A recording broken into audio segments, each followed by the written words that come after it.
ನಾವು ಕಲ್ಲು ಕೆಲಸ, ಕೆರೆಗಳು ಕಟ್ಕೊಂಡು ನಾವು ಜೀವನ ಮಾಡ್ತಾ ಇದ್ದಿದ್ದು. ಅದನ್ನು ನೋಡಿ ಆಗಿದ್ದ ಮಹಾರಾಜರು, ಮೈಸೂರು ಮಹಾರಾಜರು ನಮ್ಮನ್ನ ಇವರು ಬಹಳ ಕಷ್ಟ ಜೀವಿಗಳು ಅಂತ ಹೇಳಿ ಶೆಡ್ಯೂಲ್ ಕ್ಯಾಸ್ಟ್ ಅಲ್ಲಿ ಸೇರಿಸ್ತಾರೆ ನಮ್ಮನ್ನ, ಪ್ರೀ ಇಂಡಿಪೆಂಡೆನ್ಸ್. ಅದನ್ನು ಒಂದ್ಸತಿ ಪಾರ್ಲಿಮೆಂಟ್ ಅಲ್ಲಿ ಹಿಂಗೆ ಮಾತಾಡ್ತಾ ಇರುವಾಗ ಮೈಸೂರು ಮಹಾರಾಜರು, ಇವಾಗ ಏನು ನಮ್ಮ ಸಂಸದರಾಗಿದ್ರ ಯದುವೀರವರು, ಅವ್ರಿಗೂ ಹೇಳ್ತಾ ಇದ್ರೆ ಅವರು ನನಗಿದೆಲ್ಲ ಗೊತ್ತಿರ್ಲಿಲ್ಲ ಅಂತ ಹೇಳಿ ಮತ್ತೆ ಒಂದು 15-20 ದಿನ ಬಂದ ಮೇಲೆ ಅವರು ನಿಮ್ಮಿಂದ ನಮಗೆ ಬಹಳ ಅನುಕೂಲ ಆಯಿತು. ಆ ಕಾಲದಲ್ಲಿ ನೀವಿಲ್ಲ ಅಂದಿದ್ರೆ KRS ಡ್ಯಾಮ್ ಕಟ್ಟಕ್ ಆಗ್ತಾ ಇರ್ಲಿಲ್ಲ ಅಂತ ಏನು ಒಂದು ಯೋಚನೆ ಮಾಡಿ ಆವತ್ತು ಧನ್ಯವಾದಗಳು ಅಂತ ನನಗೆ ಹೇಳ್ತಾರೆ ಅವರು ಯದುವೀರರು. ಎಲ್ಲ ಒಂದು ಕಡೆ ನಿಮ್ಮಿಂದ ನಮಗೆ ಸಹಾಯ ಆಯಿತು ಅಂತ ಹೇಳಿದಾಗ ಅವ್ರಿಗೂ ನಿಮ್ಮಿಂದನೂ ನಮಗೂ ಬಹಳ ಸಹಾಯ ಆಗಿದೆ.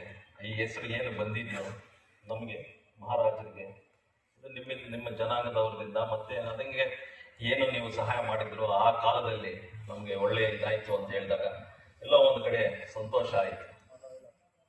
ಇದ್ರ ಜೊತೆ ಏನು ನಾವು ಈ ಕೆಲಸ ಮಾಡ್ಕೊಂಡು ಬಂದ್ವೋ, ಕೆರೆ ಕಟ್ಟೆಗಳು ಕಟ್ಕೊಬಂದ್ವೋ, ಮತ್ತೆ ಬಾವಿಗಳು ತೋಡ್ಕೊಂಡು ಇದು ಮಾಡ್ಕೊಂಡು ಬಂದಿದ್ದೀವೋ, ಕಲ್ಲು ಹೊಡೆದು ಬಂಡೆ ಮೇಲೆ ಕಲ್ಲು ಹೊಡ್ಕೊಂಡು ಬಂದಿದ್ದೀವೋ, ಇವೆಲ್ಲ ಮಾಡ್ತಾ ಇರುವಾಗ ಬರೀ ಬಿಸಿಲಲ್ಲಿ ಕಷ್ಟ ಮಾಡ್ಕೊಂಡು ಕೆಲಸಗಳು ಮಾಡ್ಕೊಂಡು ಬಂದಿದ್ದೀವಿ. ಎಲ್ಲೂ ನಮಗೆ ನಮ್ಮ ಹಿರಿಯರಿಗೆ ವಿದ್ಯೆ ಮಾಡಿಸ್ಬೇಕು ನಮ್ಮ ಮಕ್ಕಳನ್ನೇ ಅಂತ ಇಲ್ಲ, ಎಲ್ಲಾರನ್ನು ಬಂಡೆ ಕೆಲಸ ಮಾಡಿಸ್ಬೇಕು, ಮಣ್ಣು ಕೆಲಸ ಮಾಡಿಸ್ಬೇಕು ಅಂತ ಇಂದ ಒಂದು ನಿಟ್ಟಿನಲ್ಲಿ ಬಂದಿದ್ದಾಗ ಅದಕ್ಕೆ ನಮಗೆ ಏನು ಶೈಕ್ಷಣಿಕವಾಗಿ ನಮ್ಮವರು ಬಹಳ ಕಡಿಮೆ, ಗೌರ್ಮೆಂಟ್ ಆಫೀಸರ್ಸ್ ಎಲ್ಲಾದ್ರೂ ಆಗಲಿ ಎಲ್ಲಾದ್ರೂ ಆಗಲಿ ಬಹಳ ಬೆಳವಣಿಗೆಯಲ್ಲಿದ್ದೀವಿ ನಾವು. ಗೌರ್ಮೆಂಟ್ ಆಫೀಸ್ ಕೆಲಸಗಳಲ್ಲಿ ಬಹಳ ಜನ ಬರೀ ಟೀಚರ್ಸ್ ಆಗಿ ಮತ್ತೆ PDOಗಳಾಗಿ ಈ ಮತ್ತೆ ಆ ಗ್ರೇಡ್ B, ಗ್ರೇಡ್ C ಅಂತಹ ಕೆಲಸದಲ್ಲಿ ಮಾತ್ರ ಇದೆ. ಇದು ನಾವು ಏನು ಬಂಡೆ ಕೆಲಸ ಮಾಡಿಕೊಂಡು ಈ ಕಟ್ಟೆ ಕೆಲಸ ಮಾಡ್ಕೊಂಡು ಬರ್ತಾ ಇದ್ದವರು ಎಲ್ಲೋ ಒಂದು ಕಡೆ ನಮ್ಮ ಜನಾಂಗದವರು ಮೊನ್ನೆನೋ ಒಂದ್ಸತಿ ಮಾತಾಡ್ತಾ ಇರುವಾಗ ಈ ನರಸಾಪುರ ಇಂಡಸ್ಟ್ರಿಯಲ್ ಅದು ಒಂದು ಕಡೆ ಇದ್ದಾಗ ಬಂಡೆ ಕೆಲಸ ಮಾಡ್ತಾ ಇರುವಾಗ ಏನೋ ಒಂದು ಇದು ಕೊಟ್ಟಿದ್ದಾರೆ, ಬ್ಲಾಕ್ಸ್ ಮಾಡಬೇಕು ಅಂದ್ಕೊಂಡಿದ್ದಾರೆ. ಅದರಲ್ಲಿ ರೆವಿನ್ಯೂ ಡಿಪಾರ್ಟ್ಮೆಂಟ್ ನೀವು ಸ್ವಲ್ಪ ಸಹಾಯ ಮಾಡಬೇಕಾಗತ್ತೆ, ಮತ್ತೆ ಶಾಸಕರು ನೀವು ಎಲ್ಲೋ ಒಂದು ಕಡೆ ಯಾರು ಬ್ಲಾಕ್ಸ್ ಕೆಲಸ ಮಾಡ್ತಾ ಇದಾರೋ ಅವ್ರಿಗೆ ಕೊಡಬೇಕು ಅಂತ ಒಂದು ಒತ್ತಡ ಹಾಕ್ಬೇಕಾಗುತ್ತೆ ಅಂತ ಮೈನಿಂಗ್ ಡಿಪಾರ್ಟ್ಮೆಂಟು ಮತ್ತೆ ತಹಶೀಲ್ದಾರ್ ಅವ್ರಿಗೆ ಒಂದು ಸೂಚನೆ ಕೊಡಬೇಕು ಅಂತ ಹೇಳಕ್ ಇಷ್ಟಪಡ್ತೀನಿ. ಇದ್ರ ಜೊತೆ ಆ ಕೆಲಸಗಳು ಬಿಟ್ಟು ಮತ್ತೆ ಬೇರೆ ಬಂದಾಗ ನಮ್ಮ ಜನಾಂಗದವರು ಎಲ್ಲ ಮುನ್ಸಿಪಾಲಿಟಿಗಳಲ್ಲಿ ಪೌರ ಕಾರ್ಮಿಕರಾಗಿ ಕೆಲಸ ಮಾಡ್ತಾರೆ. ಸುಮಾರು ಒಂದು 75-80% ಅವರೇ. ಪೌರ ಕಾರ್ಮಿಕ ದಿನಾಚರಣೆಯಲ್ಲಿ ಆಚರಣೆ ಅವತ್ತು ನಡೀತಾ ಇರುವಾಗ ಅವತ್ತು ಹೇಳಿದೆ, ಎಲ್ಲೋ ಒಂದು ಕಡೆ ನಮ್ಮ ಜನಾಂಗದವರಿಗೆ ಸಹಾಯ ಮಾಡಬೇಕಾಗುತ್ತೆ ಗೌರ್ಮೆಂಟು ಅಂದಾಗ ಏನು ಅವರಿಗೆ ಪರ್ಮನೆಂಟ್ ಮಾಡಬೇಕಾಗುತ್ತೋ ಇಲ್ಲಾಂದ್ರೆ ಹೆಲ್ತ್ ಕ್ಯಾಂಪ್ಸ್ ಮಾಡಬೇಕಾಗುತ್ತೋ, ದಯವಿಟ್ಟು ನೀವು ಅದನ್ನ ಕಡೆ ಒತ್ತು ಕೊಡಬೇಕು ಅಂತ ಹೇಳಿದ್ವಿ. ಕಮಿಷನರ್ ಸಾಹೇಬರು ಇದ್ರು ಅವತ್ತು. ಒಂದು ಒಗ್ಗಟ್ಟಿರಬೇಕು. ಇನ್ನೊಂದು ಅದಕ್ಕೆ ಬಹಳ ಮುಖ್ಯವಾಗಿ ನಮ್ಮಲ್ಲಿ ಜಾಗೃತಿ ಇರಬೇಕು. ಜಾಗೃತಿಯ ಜೊತೆಯಲ್ಲಿ ಶಿಕ್ಷಣ ಬಹಳ ಪ್ರಮುಖವಾದ ಪಾತ್ರವನ್ನ ವಹಿಸ್ತದೆ. ಅದಕ್ಕೆ ಮಾನ್ಯ ಸಂಸದರು ಹೇಳ್ತಾ ಇದ್ರು, ಶಿಕ್ಷಣ ವಿಚಾರದಲ್ಲಿ ಯಾವುದೇ ಕಾರಣಕ್ಕೂ ರಾಜಿ ಮಾಡಿಕೊಳ್ಳೋ ಪ್ರಯತ್ನವನ್ನ ಮಾಡ್ಕೋಬಾರ್ದು. ನಮ್ಮ ಕಸುಬನ್ನ ಮುಂದುವರ್ಸೋಣ, ಇಲ್ಲ ನಾನು ಹೇಳೋದಿಲ್ಲ. ಇವತ್ತಿಗೂ ಅನೇಕರಿದ್ದಾರೆ ಇದನ್ನೇ ನಂಬಿಕೊಂಡು ಜೀವನವನ್ನ ಮಾಡ್ತಾ ಇದ್ದಾರೆ, ಬದುಕನ್ನ ಕಟ್ಕೊಂಡಿದ್ದಾರೆ, ಸಮಾಜದಲ್ಲಿ ಉನ್ನತವಾದ ಸ್ಥಾನಮಾನಕ್ಕೆ ಕೂಡ ಬಂದಿದ್ದಾರೆ. ಆದರೆ ಇದಲ್ಲದೆ ಇವತ್ತಿನ ಕಾಲಕ್ಕೆ ತಕ್ಕ ಹಾಗೆ ನಮ್ಮ ಮಕ್ಕಳಿಗೆ ಒಂದು ವಿಶೇಷವಾದಂತಹ ವಿದ್ಯಾಭ್ಯಾಸವನ್ನ ಶಿಕ್ಷಣ ಕೊಡಿಸೋದ್ರ ಮೂಲಕ ಬೇರೆಯವರ ಜೊತೆಲೂ ಕೂಡ ಅವರು ಸ್ಪರ್ಧೆಗಿಳಿದು ಒಂದು ಉತ್ತಮವಾದ ಬದುಕನ್ನ ಕಟ್ಟಿಕೊಳ್ಳೋದಕ್ಕೆ ಎಲ್ಲ ಅವಕಾಶಗಳು ಕೂಡ ಇವತ್ತು ಇದೆ. ಆ ಅವಕಾಶಗಳನ್ನ ನಾವು ಸಮಾಜದ ಮುಂದೆ ತೆರೆದಿಡುವ ಪ್ರಯತ್ನವನ್ನ ನಾವು ಮಾಡಬೇಕು. ಅದು ಬಹುಶಃ ನಾವು ಇಂಥ ಜಯಂತಿಗಳಿಗೆ ಒಂದು ಅರ್ಥವನ್ನೇ ಬರ್ತಕ್ಕಂಥ ಜನ. ಶ್ರಮವನ್ನೇ ನಂಬಿ ಬೆವರನ್ನೇ ಅರಿಸಿ ಜೊತೆಯಲ್ಲಿ ಸಮಾಜದ ಹಿತವನ್ನ ಕಾಪಾಡುವಲ್ಲಿ ಪ್ರಮುಖವಾದ ಆಧಾರ ಸ್ತಂಭಗಳಾಗಿರ್ತಕ್ಕಂಥವ್ರು ಈ ಶ್ರಮಿಕ ಜನಾಂಗಗಳು. ಅದನ್ನ ನಾವು ಮರಿಬಾರ್ದು.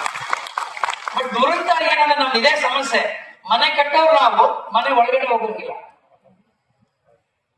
ಮನೆ ಕಟ್ತೀವಿ ನಾವು, ಹಗಲು ಬಿಸಿಲು ಮಳೆ ಎಲ್ಲದೊಳಗೂ ಸಹಿಸ್ಕೊಂಡು ಮನೆ ಕಟ್ಟುತ್ತೀವಿ. ಮನೆ ಗೃಹ ಪ್ರವೇಶಕ್ಕೆ ಅವ್ರ ಮನೆ ಒಳಗಡೆ ಹೋಗಂಗಿಲ್ಲ. ಗೃಹ ಪ್ರವೇಶ ಮನೆ ಒಳಗಡೆ ಇರ್ಲಿ, ಇನ್ ದೇವ್ರ ಮನೆಗಂತೂ ಅಡಿಗೆ ಮನೆಗಂತೂ ಪ್ರವೇಶ ಮಾಡೋಂಗೇ ಇಲ್ಲ. ಇದು ಯಾವ ಸಮಾಜ, ಇದು ಯಾವ ಸಂಸ್ಕೃತಿ ನನ್ಗೆ ಅರ್ಥ ಆಗ್ತಿಲ್ಲ. ಯಾವ ಸಮಾಜ, ಯಾವ ಸಂಸ್ಕೃತಿ ಮಾನವ ವಿರೋಧಿಯಾದಂತಹ ಧೋರಣೆಯನ್ನು ಹೊಂದಿರ್ತದೆ, ಅಂತಹ ಸಂಸ್ಕೃತಿ ಅಲ್ಲಿ ಅಂತ ಸಮಾಜದಲ್ಲಿ ಬೆಳವಣಿಗೆ ಅಷ್ಟು ಸುಲಭವಾಗೋದಿಲ್ಲ. ಆ ಬೆಳವಣಿಗೆನ ನಾವೆಲ್ಲರೂ ಅತ್ಯಂತ ಪರಿಶ್ರಮದಿಂದ ಒಗ್ಗಟ್ಟಾಗಿ ಪ್ರಯತ್ನ ಮಾಡಿದಾಗ ಮಾತ್ರ ಅದಾಗುತ್ತೆ. ಇವತ್ತು ಕೂಡ ತಾಯಿ ಹತ್ರನೇ ಹಾಲು ಕೊಡುತ್ತಾನೆ ಮಕ್ಕಳ ಹತ್ರ.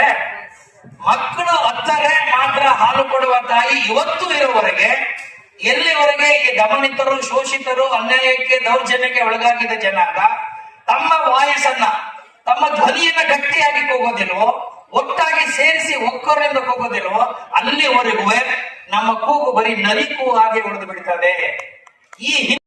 ಹಾಗೂ ಸಂಕ್ರಾಂತಿ ಹಬ್ಬದ ಎಲ್ಲರಿಗೂ ಶುಭಾಶಯಗಳು. ಎಲ್ಲರಿಗೂ ಆ ಸಿದ್ದರಾಮೇಶ್ವರ, ಶಿವಯೋಗಿ ಸಿದ್ದರಾಮೇಶ್ವರ ಸ್ವಾಮಿಗಳು ಆಯುಷ್, ಆರೋಗ್ಯ, ಐಶ್ವರ್ಯ ಎಲ್ಲವನ್ನು ಕೊಟ್ಟು ಎಲ್ಲ ಜಿಲ್ಲೆಯಲ್ಲಿರ್ತಕ್ಕಂಥ ಎಲ್ಲರನ್ನೂ ಕಾಪಾಡಲಿ. ಯಾಕಂದ್ರೆ ಸಿದ್ದರಾಮೇಶ್ವರ ಸ್ವಾಮೀಜಿಗಳಂದ್ರೆ ಬರೀ ಒಂದು ಸಮಾಜದ ವ್ಯಕ್ತಿ ಅಲ್ಲ, ಒಂದು ಸಮಾಜದ ಗುರುಗಳಲ್ಲ, ಇಡೀ ನಮ್ಮ ದೇಶದ ಗುರುಗಳು. ನಮ್ಮೆಲ್ಲರಿಗೂ ಬೇಕಾಗಿರೋ ಎಲ್ಲಾ ಸಮಾಜವನ್ನು ಸಮಾನತೆಯಾಗಿ ಹೋಗ್ಬೇಕು, ಎಲ್ಲಾ ಸಮಾಜ ಚೆನ್ನಾಗಿರ್ಬೇಕು ಅಂತ ತಿಳ್ಕೊಂಡಿರೋರು ಅವರು. ಎಲ್ಲರ ಒಂದು ಬಸವಣ್ಣ ಆಗ್ಬೋದು, ಇವರಾಗ್ಬೋದು, ಅವರ ಜಯಂತಿ ಪರವಾಗಿ ಅವರೆಲ್ಲರಿಗೂ ಬೇಕಾಗಿರೋ ಜಿಲ್ಲೆ, ರಾಜ್ಯದವರೆಲ್ಲರಿಗೂ ಒಳ್ಳೇದಾಗಬೇಕು ಅಂತ ನಾನು ಅವರಲ್ಲಿ ಪ್ರಾರ್ಥನೆ ಮಾಡ್ತಾ, ಇವತ್ತು ಈ ಕಾರ್ಯಕ್ರಮದಲ್ಲಿ ಉದ್ಘಾಟಕರಾಗಿ ಒಳ್ಳೆ ಬುದ್ಧಿವಂತರಾಗಿ ಆಗಮಿಸಿರ್ತಕ್ಕಂಥ ನಮ್ಮ ಕೋಲಾರ ಜಿಲ್ಲೆಯ ಸಂಸದರಾದಂಥ ಮಲ್ಲೇಶನ್ ಅವರಿಗೆ ನಾನು ಧನ್ಯವಾದಗಳನ್ನ ತಿಳಿಸ್ತೀನಿ. ಅದೇ ರೀತಿ ನಮ್ಮ ಹಿರಿಯರು, ನಮ್ಗೆ ಆತ್ಮೀಯರು ತುಂಬಾ ಸಲ ನನಗೆ ಬುದ್ಧಿವಾದ ಹೇಳಿರುವಂತವ್ರು, ಹಿಂಗ್ ನಡ್ಕೋಬೇಕು, ಹಿಂಗಿರ್ಬೇಕು ಅಂತ ಹೇಳಿರು. ನಾವು ನಮ್ಮ ಎಮ್ನಾರಾಯಣ ಸಂಬಂಧ ತುಂಬಾ ಒಡನಾಟ. ರೀಸೆಂಟ್ ಆಗಿ ನಾವಿಬ್ರು ಫೋನಲ್ಲಿ ಮಾತಾಡ್ಕೊಂಡು ಇಬ್ರು ಮಾತಾಡ್ತಾ ಇದ್ವಿ, ತುಂಬಾ ಒಡನಾಟ. ಹಿರಿಯರು ಅವರು ಬಂದಿದ್ದಾರೆ, ಅವ್ರಿಗೂ ನಾನು ಧನ್ಯವಾದಗಳನ್ನು ತಿಳಿಸ್ತೀನಿ. ಅವ್ರು ಹೇಳ್ತಾ ಇದ್ರು ನನಗೆ, ಯಾವ್ದನ್ನ కానీ యాపోతే కానీ తేరు ఇడిచేటప్పుడు పక్కన పట్టుకుంటే ఇరుగుడు పక్కన పట్టుకునే ఉండాలి అని. కానీ నేను పట్టుకున్న వాయిన్ ఇచ్చిపెట్టేసా, నాకు చెప్పించినట్టు ఇచ్చిపెట్టేసా, నేను పట్టుకునే ఉన్నాను. ఏమన్నా ಹಂಗೆ ಆ ರೀತಿ ಅವ್ರಿಗೂ ನಾನು ಧನ್ಯವಾದಗಳನ್ನು ತಿಳಿಸ್ತೀನಿ. ನಮ್ಮ ಅನಿಲಣ್ಣ ಅವರು MLC ಕೋಲಾರ ಚಿಕ್ಕಬಳ್ಳಾಪುರ ಅನಿಯವರು, ಇವರು ನಮ್ಮ ಎಮ್ನಾಯಣ ಸಮ್ಮಣ್ಣ ಅವ್ರು ಹೇಳಿದ್ರು, ಲವಕುಶ ಅಂತ ಹೇಳಿದ್ರು. ಆಮೇಲೆ ಇವ್ರು ಹೇಳಿದ್ರು ಜೋಡೆತ್ತುಗಳು ಅಂದ್ರು. ನಾವು ಜೋಡೆತ್ತುಗಳು ಅಲ್ಲ, ಲವಕುಶಗಳು ಅಲ್ಲ. ಯಾವುದೋ ಜನ್ಮದಲ್ಲಿ ನಾವಿಬ್ರು ಒಂದು ತಾಯಿ ಹೊಟ್ಟೆಯಲ್ಲಿ ಹುಟ್ಟಬೇಕಾಗಿತ್ತು. ಸ್ವಲ್ಪ ಏನು ಹೆಚ್ಚು ಕಮ್ಮಿಯಾಗಿ ದೇವರು ಬೇರೆ ಬೇರೆ ತಾಯಿ ಹೊಟ್ಟೆಯಲ್ಲಿ ಹುಟ್ಟಿಸಿದ್ದಾರೆ. ಆದ್ರೆ ನಾವಿಬ್ರು ಒಂದೇ. ರಾಜಕೀಯ ಇರ್ಬೋದು, ಇನ್ನೊಂದು ಇರ್ಬೋದು, ಯಾವುದೇ ಇರ್ಬೋದು, ಹೆಂಗೆ ಇರ್ಬೋದು, ನಾವಿಬ್ರು ಒಂದೇ. ನಾನೇನ್ ಹೇಳ್ತೀನಿ ಅವ್ರದ್ದು, ಅವ್ರೇನ್ ಹೇಳ್ತೀನಿ ನಂದು. ಅದಕ್ಕೆ ನಮ್ಮ ಅನಿಲಣ್ಣ ಅವ್ರು ಬಂದಿದ್ದ, ಅವ್ರಿಗೂ ನಾನು ಧನ್ಯವಾದಗಳನ್ನು ತಿಳಿಸ್ತೀನಿ. ನಮ್ಮ ಜಿಲ್ಲಾಧಿಕಾರಿಗಳು ಅಂದ್ರೆ ಮೇಷ್ಟ್ರು, ಮೊದಲು ಟೀಚರ್, ಮೇಷ್ಟ್ರು ಆಮೇಲೆ ಓದಿ ಜಿಲ್ಲಾಧಿಕಾರಿಗಳಾಗಿ ಇವತ್ತು ನಮ್ಮ ಕೋಲಾರ ಜಿಲ್ಲೆಗೆ ಬಂದಿದ್ದಾರೆ. ಅಂದ್ರೆ ಒಳ್ಳೆ ಮೇಷ್ಟ್ರು ಆಗಿರೋದ್ರಿಂದ ಒಳ್ಳೆ ಪಾಠವನ್ನು ಹೇಳ್ತಾರೆ, ಅದೇ ಒಳ್ಳೆ ಮಾಹಿತಿಯನ್ನು ಕೊಡ್ತಾರೆ ಜನಗಳಿಗೆ. ಅವರು ನಮ್ಮ ಎಲ್ಲರೂ ಅನ್ಕೊಳ್ತಾ ಇದ್ದಾರೆ DC ಅವರು ಸ್ಪೀಚ್ ಮಾಡಿದ್ರು ಅಂತ. ಅವರು ಸ್ಪೀಚ್ ಮಾಡಿಲ್ಲ, ಅವರು ಸಮಾಜಕ್ಕೆ ಮೆಸೇಜ್ ಅನ್ನು ಕೊಟ್ಟು ನಾವ್ ಹೆಂಗ್ ಬದುಕಬೇಕು, ನಮ್ಮ ಜೀವನ ಕಾಲ ಹೆಂಗಿರ್ಬೇಕು, ನಾವ್ ಹೆಂಗಿರ್ಬೇಕು ಅಂತ ಮೆಸೇಜ್ ಕೊಟ್ಟಿದ್ರು. ಆ ಮೆಸೇಜ್ ಅನ್ನ ಪಾಲನೆ ಮಾಡಬೇಕಿದೆ ಅಂತ ನಮ್ ಜವಾಬ್ದಾರಿ. ಅವರು ಸ್ಪೀಚ್ ಎಲ್ಲ ಮಾಡಿದ್ದು ಮಾಹಿತಿಯನ್ನ ಕೊಟ್ಟಿದ್ದಾರೆ. ಹೆಂಗೆ ಅಂದ್ರೆ ಮಾಹಿತಿ ಏನು ಅಂತ ಹೇಳಿದ್ರೆ, ಇವಾಗ ಸಿದ್ದರಾಮೇಶ್ವರ ಸ್ವಾಮೀಜಿ ಅವ್ರು ಏನ್ ಹೇಳ್ತಾರೆ ಅಂದ್ರೆ, ತಟ್ಟೆಯಲ್ಲಿ ಊಟ ಕೊಟ್ಟು ನಮ್ಮ ಮುಂದೆ ಇಡ್ತಾರೆ. ತಿನ್ಬೇಕಾಗಿರುವಂತ ಜವಾಬ್ದಾರಿ ನಮ್ದು ಕರೆಕ್ಟ್ ಇಲ್ವ, ಬಾಯಲ್ಲಿ ಇಡೋದಿಲ್ಲ. ಆ ರೀತಿ ನಮ್ಮ ಜಿಲ್ಲಾಧಿಕಾರಿಗಳು ಮಾಹಿತಿ ಕೊಟ್ಟಿದ್ದಾರೆ. ಅವ್ರಿಗೂ ನಾನು ಧನ್ಯವಾದಗಳನ್ನು ತಿಳಿಸ್ತೀನಿ. ಅಮ್ಮ ಅವರಾದಂತ, ನಾನು ಅವ್ರ ಹೆಸರು ಹೇಳೋದಿಲ್ಲ, ಎಲ್ಲಾದ್ರೂ ಬಂದಾಗ ಅವ್ರ ಹತ್ರ ನಮಸ್ಕಾರ ಆಗಿ ಅಮ್ಮ ಅವರು ಇದ್ದಾರೆ. ಹಿರಿಯರು, ಮಾಜಿ ಜಿಲ್ಲಾ ಪಂಚಾಯತ್ ಅಧ್ಯಕ್ಷರು, 2 ಸಲಿನ MP ನಿಂತಿರೋರು. ಎಲ್ಲ ರಾಜಕಾರಣಿಯಲ್ಲಿ ನಮ್ಗೆ ಹೇಳ್ಬೇಕಂದ್ರೆ, ನಿಮ್ಮ ಸಮಾಜದಲ್ಲಿ ಇವತ್ತು ಹೇಳ್ಬೇಕಂದ್ರೆ ಸೀನಿಯರ್ ಅಂದ್ರೆ ರಾಜಕಾರಣದಲ್ಲಿ ಅವರು ಇದ್ದಾರೆ, ಅಮ್ಮ ಅವರು ಇದ್ದಾರೆ, ಅವ್ರಿಗೂ ಹೇಳ್ತೀನಿ. ಆಮೇಲೆ ನಮ್ಮ ಶಂಕರಣ್ಣ ಅವರು, ನನ್ನ ಆತ್ಮೀಯ ಸ್ನೇಹಿತರಾದ ಶೇಖರ್ ಅವರು, ಗಣೇಶ್ ಎಲ್ಲರೂ ಇದ್ದಾರೆ. ಎಲ್ಲ ವೇದಿಕೆ ಗೋಪಾಲ್ ಗೌಡರು, ಎಲ್ಲ ನಮ್ಮ ಇದೇ ಇಲಾಖೆಗೆ ಸಂಬಂಧಪಟ್ಟಿದ್ದಂತ ವಿಜಯಲಕ್ಷ್ಮಿ ಅವರಿದ್ದಾರೆ, ಕೌನ್ಸಿಲರ್ಸ್ ಇದ್ದಾರೆ, ಎಲ್ಲ ಕೋಲಾರ ನಗರಸಭೆ ಸದಸ್ಯರು, ಮುಳಬಾಗಿಲು ನಗರಸಭೆ ಸದಸ್ಯರು, ಎಲ್ಲ ಹಿರಿಯ ಮುಖಂಡರು, ಸಮಾಜದವರು ಎಲ್ಲರೂ ಇದ್ದಾರೆ. ಎಲ್ಲರಿಗೂ ಧನ್ಯವಾದಗಳನ್ನು ತಿಳಿಸ್ತೀನಿ. ಆಮೇಲೆ ಇನ್ನೊಂದು ಮಾಹಿತಿ, ನಮ್ಮ ಉಸ್ತುವಾರಿ ಮಂತ್ರಿಗಳಾದ ಸುರೇಶ್ ಅಣ್ಣ ಅವರು ಮಾಹಿತಿಯನ್ನ ಕೊಟ್ಟಿದ್ದಾರೆ. ಈ ಒಂದು ಸಿದ್ದರಾಮೇಶ್ವರ ಜಯಂತಿಯ ಎಲ್ಲರಿಗೂ ಶುಭಾಶಯಗಳು. ನಿಮ್ಮೆಲ್ಲರಿಗೂ ಒಳ್ಳೇದಾಗಲಿ. ನಿಮ್ಮೆಲ್ಲರ ಜೊತೆ ನಾವು ಯಾವತ್ತೂ ಇರ್ತೀವಿ. ನಾವು ಯಾವತ್ತು ಸುರೇಶ್ ಅಣ್ಣ ಅವ್ರ